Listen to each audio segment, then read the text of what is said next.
Well, ISIS militants have attention once again after beheading an 82-year-old archaeologist. Now, the man who was in charge of overseeing the ancient site at Palmyra in Syria was beheaded and his body hanged from a column in the town's main square. Congressman McCaul, one of the leaders focusing on the fight with ISIS in Texas, he's here to talk about a few things. He's also chairman of the House Homeland Security Committee. Thanks for coming in. Hey, good morning, Jose. Thanks for having me. Now, okay, ISIS, they have been causing problems, something that we did not think about, let's say, 5-10 years ago. Yeah. In order to get them out, Bashar al-Assad would have to go as well, basically. But does that mean that U.S. boots would have to be on the ground to help? Well, I think it's a complex issue. I think Assad eventually has to go. He's a magnet for the Sunni extremists. I think that a ground force of indigenous Sunni Arabs under American leadership with our special forces embedded with them is really the strategy to defeat and destroy them. Right now, it's been all about containment and not destroying and defeating them.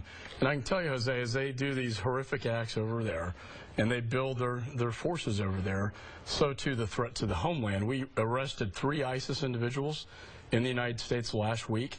Over the last year, over 60 ISIS. That's more than 1 per week ISIS follower that we're arresting in this country alone, not to mention what we're doing overseas. Now, ISIS is not just fighting on the ground. They're fighting in cyberspace. Is there anything that we can do to stop that? That's a very difficult one because they are, out of Syria.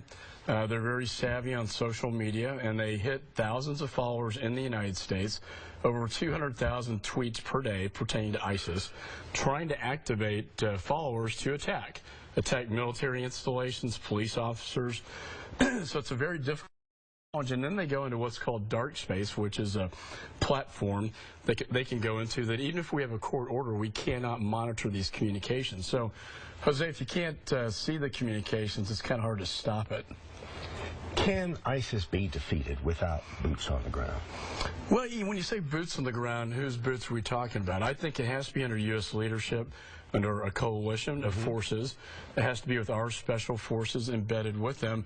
But I think the Sunni Arabs can provide many of these ground forces, indigenous forces they call them, and that would be from Turkey, Jordan, Egypt, and the Gulf. Those states can provide a ground force, but it has to be with our guys in the middle of it. And I'm not saying we need 100,000 U.S. combat, but we're going to need some of our special forces embedded. I'm going to kind of put you on the spot. Is there a presidential candidate that would favor what you were talking about that you would support?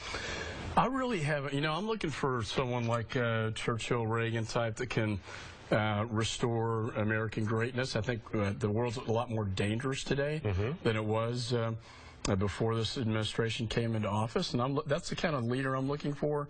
I know Jeb Bush gave a speech where he talked about some of these platforms that I've mentioned, but I'm not seeing a whole lot of coming out from the candidates on national security and foreign policy. I think, Jose, that's going to be probably the most important issue of this election.